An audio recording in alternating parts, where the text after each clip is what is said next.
Di sebuah desa yang sepi dan penuh kenangan, hiduplah seorang pria bernama Arif. Dikenal sebagai sosok yang cerdas dan penuh ambisi, Arif selalu menginginkan lebih dari apa yang dimilikinya. Sejak kecil, ia dibesarkan dalam keluarga yang cukup sederhana bersama dua saudara kandungnya, Ardi dan Aira.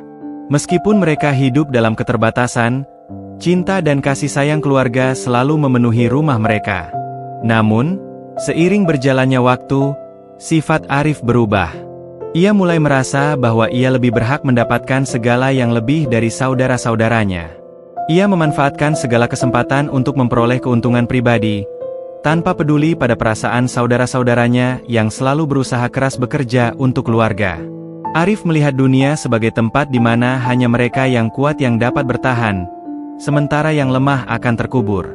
Suatu hari, setelah mereka dewasa, kesempatan emas datang pada Arif. Sebuah tanah yang sangat luas dan subur ditawarkan oleh seorang pengusaha kaya.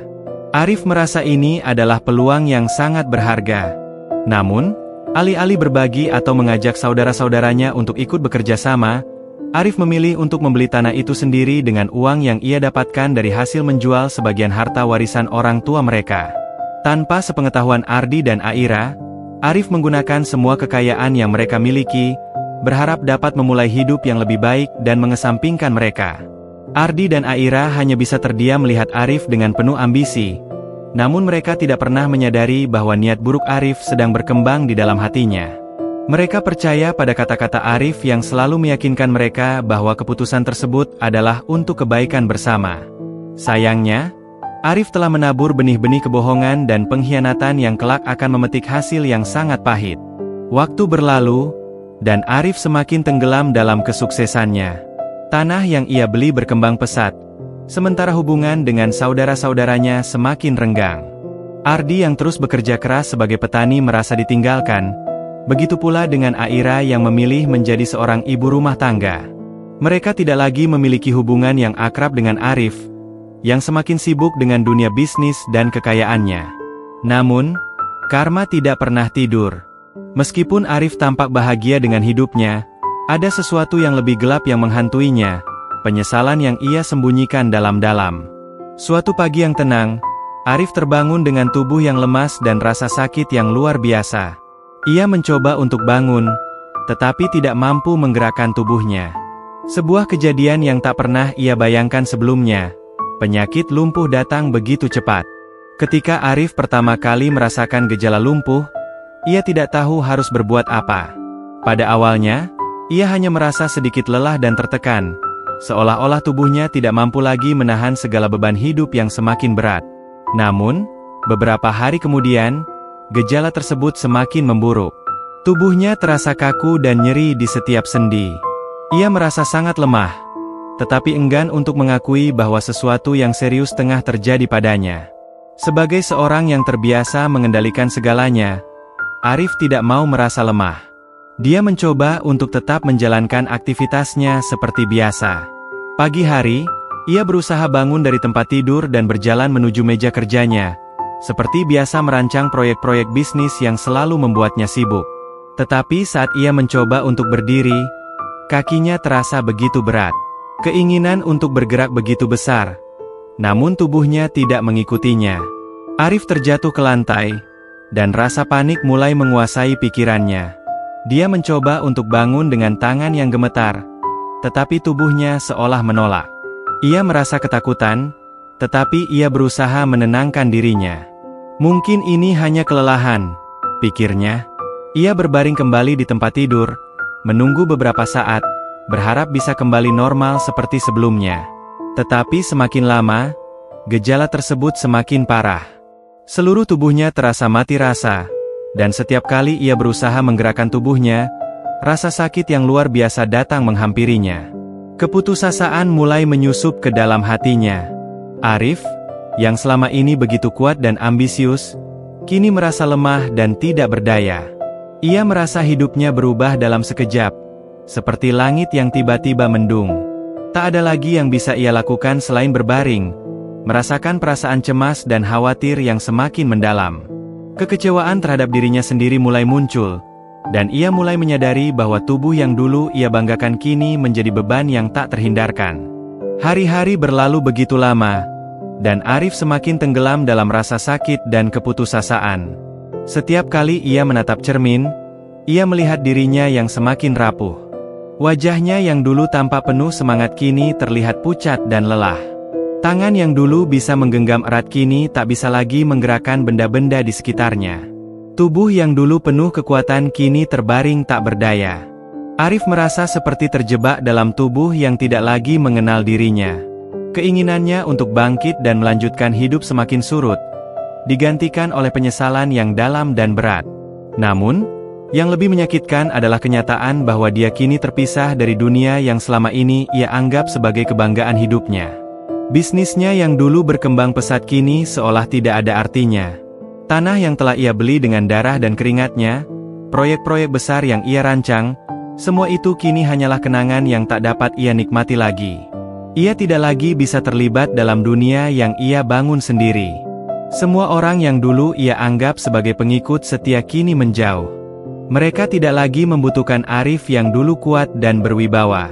Tanpa disadari, Arif sudah kehilangan segalanya, dan kini ia terperangkap dalam dunia sepi yang ia buat untuk dirinya sendiri. Di tengah rasa sakit yang semakin parah, Arif merasa penyesalan datang menghantui dirinya. Ia teringat pada masa kecilnya bersama saudara-saudaranya, Ardi dan Aira. Mereka adalah orang-orang yang selalu ada di sisinya, baik di saat suka maupun duka. Arif ingat bagaimana mereka selalu mendukung dan mempercayainya, bagaimana mereka bekerja keras untuk keluarga, dan bagaimana mereka tidak pernah mengeluh meski hidup mereka sulit. Namun, Arif sendiri, yang selalu merasa lebih cerdas dan lebih layak, justru memilih untuk mengejar kepentingannya sendiri, mengorbankan saudara-saudaranya demi ambisi pribadi. Arif merasa dirinya tak pantas untuk disayangi lagi. Semua perbuatannya yang jahat dan tidak adil terhadap saudara-saudaranya kini berbalik menimpanya. Karma yang selama ini ia anggap tidak ada, kini datang tanpa ampun. Ia merasa seolah seluruh hidupnya adalah sebuah kebohongan yang harus dibayar dengan penderitaan. Arif sering terjaga di malam hari, merasakan kesepian yang mencekam, berpikir tentang semua kesalahan yang telah ia lakukan, dan berharap dapat memperbaiki semuanya, meskipun ia tahu itu sudah terlambat. Penyesalan yang ia rasakan sangat mendalam, lebih dalam dari rasa sakit fisik yang ditimbulkan oleh penyakitnya. Arif merasa tak ada lagi yang bisa menyelamatkannya dari hukuman yang dijatuhkan oleh takdir.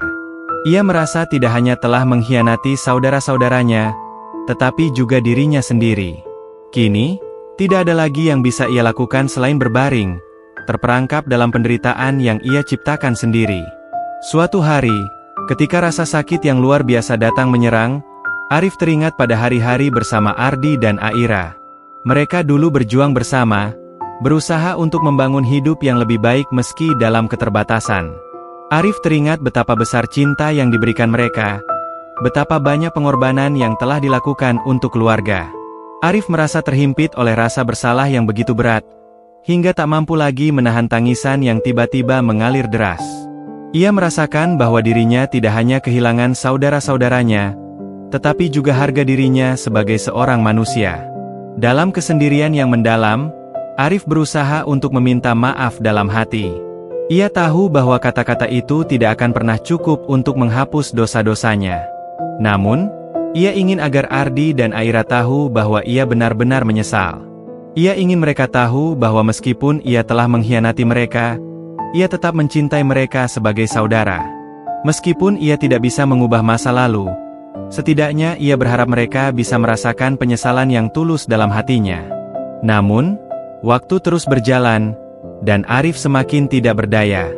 Ia merasa semakin terisolasi dari dunia, terperangkap dalam penderitaan yang ia ciptakan sendiri.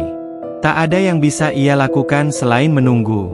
Setiap hari terasa semakin berat, dan ia merasa semakin dekat dengan akhir hidupnya. Penyesalan yang begitu mendalam dan berat itu menghantuinya tanpa henti. Arif tahu bahwa karma sudah datang menuntut balas, dan ia hanya bisa berharap bahwa ada sedikit kedamaian yang bisa ia temukan, meskipun itu terlalu terlambat. Pada akhirnya, Arif menyadari satu hal yang tidak pernah ia pikirkan sebelumnya. Hidup ini bukan hanya tentang mengejar kekayaan dan kesuksesan, tetapi tentang bagaimana kita memperlakukan orang-orang di sekitar kita. Dan dalam penyesalan yang mendalam, ia tahu bahwa ia telah kehilangan hal yang paling berharga dalam hidupnya, saudara-saudaranya yang sejati. Arif semakin terperangkap dalam tubuh yang tidak lagi mengenalnya. Penyakit lumpuh yang menggerogoti tubuhnya tak hanya membatasi gerakannya, tetapi juga merenggut kehidupannya yang dulu penuh ambisi dan keinginan untuk menguasai dunia. Sekarang, ia hanya bisa terbaring, menatap langit-langit kamar yang suram dengan perasaan penuh kekosongan. Setiap hari yang berlalu terasa seperti sebuah siksaan panjang yang tak berujung. Arif sudah tidak bisa lagi melakukan hal-hal yang dulu ia anggap biasa, mengurus bisnis, berinteraksi dengan orang-orang, bahkan sekadar berjalan-jalan menikmati pagi. Semua itu kini hanyalah kenangan yang begitu jauh dan tak terjangkau. Pada awalnya, Arif merasa malu dengan kondisinya. Ia yang dulu selalu terlihat kuat dan percaya diri kini merasa sangat lemah. Ia merasakan tubuhnya yang dulu tegap dan bertenaga kini menjadi rapuh dan tak berdaya.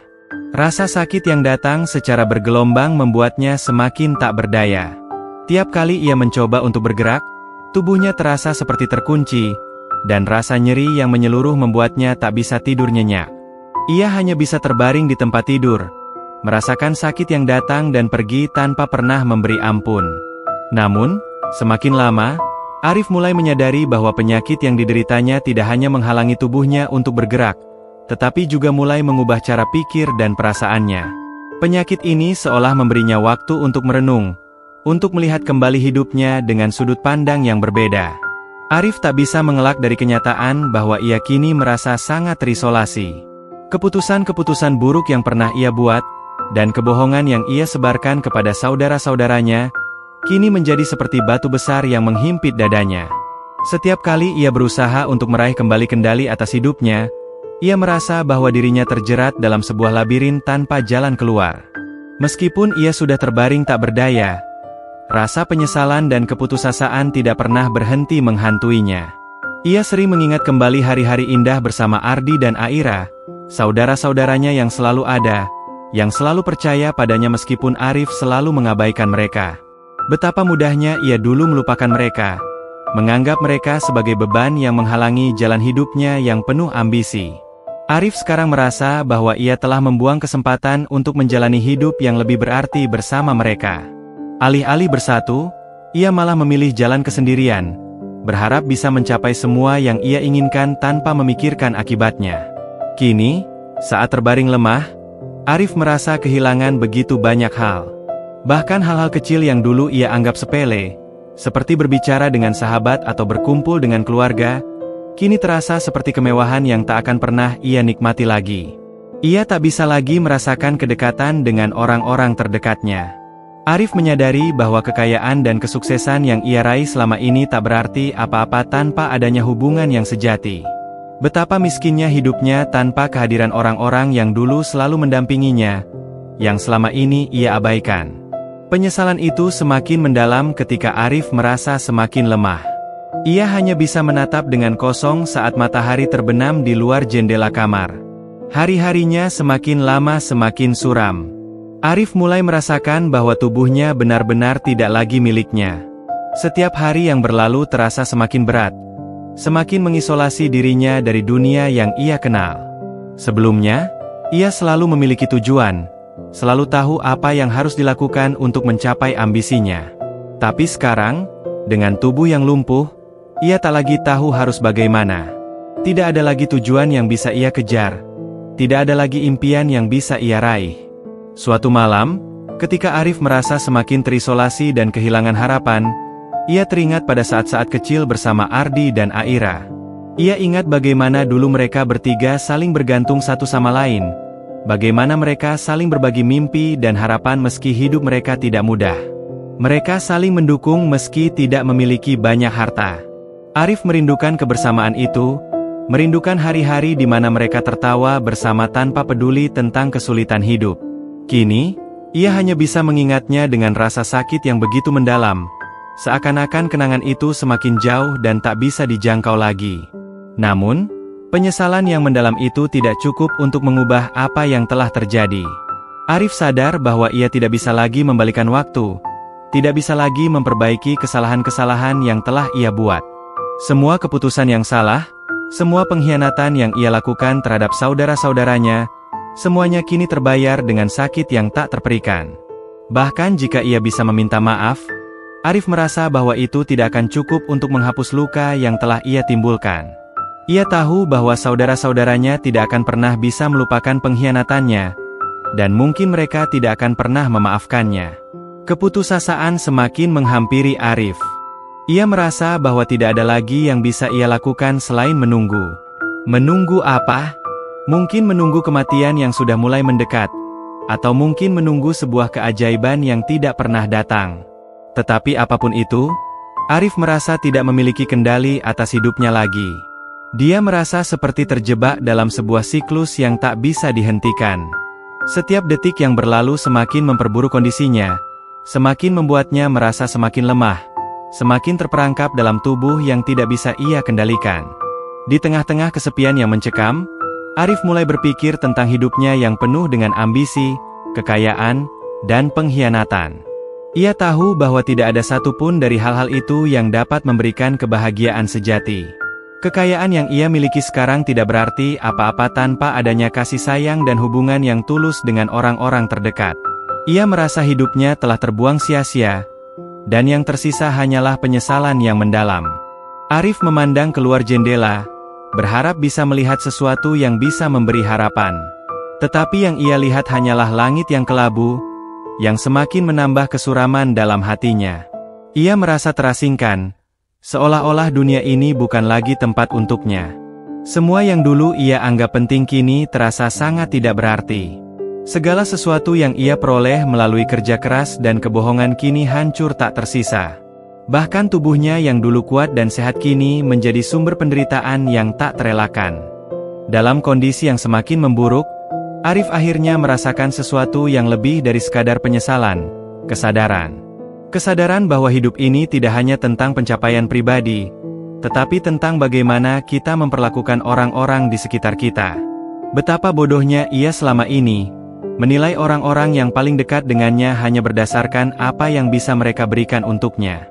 Kini, ia tahu bahwa kebahagiaan sejati terletak pada hubungan yang saling mendukung dan saling menghargai, bukan pada kekayaan dan kekuasaan. Tetapi meskipun Arif telah mencapai kesadaran itu, semuanya sudah terlambat. Segala sesuatu yang pernah ia lakukan, setiap keputusan yang ia ambil, telah membawa dirinya ke titik ini, di mana ia terbaring tak berdaya, kehilangan segala sesuatu yang dulu ia anggap berharga. Ia tidak bisa lagi memperbaiki apa yang telah rusak, dan ia tahu bahwa karma telah datang untuk menuntut balas. Dengan perasaan yang hampa, Arif menunggu dengan sabar, berharap bahwa suatu hari nanti, meskipun dalam keadaan seperti ini, ia bisa merasakan sedikit kedamaian dalam hatinya. Tetapi ia tahu bahwa kedamaian itu hanya akan datang setelah ia benar-benar menerima apa yang telah terjadi, bahwa ia telah kehilangan segalanya, dan sekarang hanya tinggal penyesalan yang tak terelakkan. Saat tubuh Arif semakin terpuruk, begitu pula pikirannya. Keadaannya yang semakin lemah membawa perubahan pada cara ia memandang dunia. Pada awalnya, ia tidak ingin mengakui bahwa penyakit ini adalah hukuman dari perbuatannya yang jahat, tetapi seiring berjalannya waktu, Arif mulai merasakan bahwa takdir telah menuntutnya untuk membayar setiap dosa yang pernah ia perbuat. Setiap kali rasa sakit datang menggerogoti tubuhnya, seolah-olah itu adalah sebuah pengingat dari alam semesta yang tidak akan pernah berhenti menghukumnya. Arif merasakan penyesalan yang semakin dalam seiring hari-hari berlalu.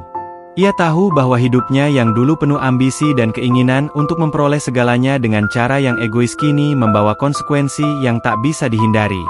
Semakin lama ia terbaring, semakin dalam ia merenung. Sungguh ironis, pikirnya, bahwa kehidupan yang dulu begitu penuh dengan keberhasilan dan kebanggaan kini harus berakhir dalam kesendirian dan penderitaan. Jika dulu ia merasa hidup ini adalah tempat untuk mencapai segalanya, kini ia tahu betul bahwa dunia ini bukanlah tempat untuk memanipulasi dan meremehkan orang lain demi kepentingan pribadi. Penyakit lumpuh yang dideritanya kini bukan hanya menghalanginya untuk bergerak, tetapi juga membuatnya semakin terisolasi dari dunia luar. Arif merasa terkurung dalam tubuhnya yang tak bisa bergerak. Tangan dan kaki yang dulu penuh dengan kekuatan kini terasa berat dan tidak ada lagi kemampuan untuk melakukan hal-hal yang dulu ia anggap biasa. Tubuhnya semakin rapuh, dan meskipun ia sering berusaha untuk menggerakkan tubuhnya, rasa sakit yang luar biasa selalu datang menghalangi niatnya. Arif merasa seolah-olah ada tembok tak terlihat yang mengurungnya, dan ia tidak tahu bagaimana cara untuk keluar dari penderitaan ini. Namun, meskipun tubuhnya semakin lumpuh, pikirannya terus berputar, dan ia tidak bisa menahan diri untuk tidak mengingat masa lalu. Arif teringat pada Ardi dan Aira, saudara-saudaranya yang dulu ia tinggalkan. Mereka adalah orang-orang yang selalu ada untuknya, yang selalu bekerja keras untuk keluarga dan yang selalu percaya padanya meskipun ia selalu mengabaikan mereka. Arif merasa begitu hina karena ia tahu bahwa pengkhianatan yang ia lakukan terhadap mereka telah meninggalkan luka yang sangat dalam. Ia merasa bahwa ia telah mengorbankan hubungan dengan saudara-saudaranya demi ambisi pribadi yang tidak ada artinya. Kini, ketika ia sudah terbaring lemah, penyesalan itu datang begitu menghancurkannya. Meskipun ia tahu bahwa tidak ada lagi yang bisa ia lakukan untuk mengubah masa lalu, Arif merasa bahwa karma telah datang untuk menuntutnya. Setiap detik yang berlalu terasa semakin berat, dan rasa sakit yang menggerogoti tubuhnya semakin menjadi-jadi. Ia merasa tidak hanya menderita karena penyakitnya, tetapi juga karena kesalahan-kesalahan yang pernah ia buat. Arif tidak bisa lagi menghindari kenyataan bahwa ia telah mengkhianati orang-orang yang paling dekat dengannya, dan sekarang ia harus menanggung akibatnya. Di tengah-tengah penderitaan yang semakin dalam, Arif merasa seolah-olah hidupnya telah berakhir. Tak ada lagi yang bisa ia perjuangkan. Bisnis yang ia bangun dengan susah payah kini tak berarti apa-apa. Tanah yang dulu ia beli dengan darah dan keringatnya kini terasa kosong dan tidak berguna. Semua yang ia raih selama ini, semua yang ia kejar dengan penuh ambisi, kini tidak lagi dapat memberikan kebahagiaan atau kedamaian. Yang tersisa hanyalah penyesalan yang tak terobati dan kesepian yang tak terhingga. Pada suatu malam yang sunyi, Arif terjaga dari tidurnya yang gelisah. Tubuhnya terasa kaku dan penuh dengan rasa sakit. Ia mendengar suara langkah kaki yang mendekat, dan saat ia memalingkan wajahnya, ia melihat sosok yang sangat dikenalnya. Aira, saudara perempuannya, berdiri di pintu kamar dengan ekspresi yang sulit terbaca. Wajah Aira tampak serius, tetapi ada sesuatu dalam tatapannya yang Arif tidak bisa mengartikannya. Aira berjalan pelan menuju tempat tidur Arif, dan duduk di sampingnya tanpa sepatah kata pun. Arif merasa sebuah rasa malu yang luar biasa melihat Aira di hadapannya. Ia ingin berkata sesuatu, ingin meminta maaf, tetapi kata-kata itu terasa begitu sulit untuk keluar. Arif tahu bahwa ia telah mengkhianati saudara-saudaranya, dan kini ia merasa bahwa semua yang ia lakukan tidak akan pernah termaafkan. Namun, meskipun rasa malu dan penyesalan itu menguasainya, ia merasa ada secercah harapan di dalam dirinya. Aira datang, meskipun mereka telah lama terpisah dan meskipun rasa sakit yang ditinggalkan oleh pengkhianatannya begitu dalam. Aira datang, dan itu berarti lebih dari sekadar maaf yang ia harapkan. Aira duduk diam, memandang Arif dengan tatapan yang penuh makna. Hening. Arif hanya bisa menatap wajah saudara perempuannya yang dulu sangat ia sayangi, namun kini terasa begitu jauh. Aira akhirnya membuka mulut, dan kata-katanya menghancurkan hati Arif lebih dalam daripada apapun yang pernah ia rasakan. Aku tidak datang untuk menyalahkanmu, Arif, kata Aira dengan suara rendah namun penuh kekuatan. Aku hanya ingin kamu tahu bahwa meskipun apa yang kamu lakukan kepada kami sangat menyakitkan, kami tidak pernah berhenti peduli padamu. Kami hanya ingin kamu tahu bahwa meskipun kamu membuat pilihan yang salah, kamu tetap saudara kami. Arif merasa tubuhnya begitu lemah, dan kata-kata Aira semakin membuat hatinya hancur. Ia ingin berkata sesuatu, tetapi tidak ada kata-kata yang cukup untuk menggambarkan penyesalannya yang begitu mendalam. Air mata mengalir di pipinya, dan ia merasakan beban yang begitu berat. Tidak ada lagi kesempatan untuk memperbaiki hubungan yang telah rusak. Tidak ada lagi waktu untuk meminta maaf secara langsung. Namun, di tengah kesedihannya, Arif merasakan kehangatan yang mulai muncul, sesuatu yang ia rasa telah lama hilang. Mungkin itu adalah bentuk pengampunan yang perlahan-lahan mulai membuka hatinya, meskipun ia tahu bahwa itu bukanlah hal yang mudah untuk diterima. Setelah beberapa lama dalam keheningan, Aira akhirnya berbicara lagi. Kamu tidak bisa mengubah masa lalu, Arif. Tapi kamu masih punya kesempatan untuk mencari kedamaian di hati kamu sendiri. Kata-kata Aira begitu dalam, menyentuh setiap sudut hati Arif. Meski ia merasa tidak layak, ia merasakan sedikit harapan muncul di dalam dirinya. Harapan bahwa mungkin, hanya mungkin, ada kesempatan untuk merasa damai meskipun ia tahu bahwa semua yang telah terjadi tidak bisa diubah. Seiring berjalannya waktu, Arif semakin menyadari bahwa karma yang datang dalam bentuk penyakit lumpuh ini adalah cara hidup memberinya pelajaran yang tak terhingga. Ia harus menanggung semua kesalahan yang telah ia buat dan merasakan konsekuensinya secara langsung. Namun, ada satu hal yang mulai ia rasakan. Meskipun ia tidak bisa mengubah masa lalu, ia masih bisa mencari kedamaian dalam dirinya. Arif tahu bahwa apapun yang terjadi, ia harus menerima kenyataan ini dan terus hidup dengan penyesalan yang menghantui, namun dengan sedikit harapan untuk kedamaian di ujung jalan yang gelap. Aira yang telah datang mengunjunginya tidak membawa solusi bagi semua kesalahannya, tetapi kehadirannya memberi Arif kesempatan untuk merasakan sedikit pengampunan, meskipun itu tidak sepenuhnya dapat menghapus rasa sakit yang telah ia sebabkan. Arif mulai belajar bahwa meskipun ia tidak dapat memperbaiki semuanya, menerima kenyataan dan menjalani hidup dengan penyesalan yang tulus adalah langkah pertama untuk menuju kedamaian. Namun, ia tahu bahwa tak ada yang akan mengembalikan waktu, dan karma yang datang tak akan pernah terelakkan. Terima kasih sudah menonton video ini. Jangan lupa untuk subscribe channel ini, tekan tombol like kalau kamu suka, dan share ke teman-teman kamu yang juga bisa mendapatkan manfaat dari video ini. Kalau ada pertanyaan atau pendapat, jangan lupa untuk komen di bawah, ya. Sampai jumpa di video selanjutnya.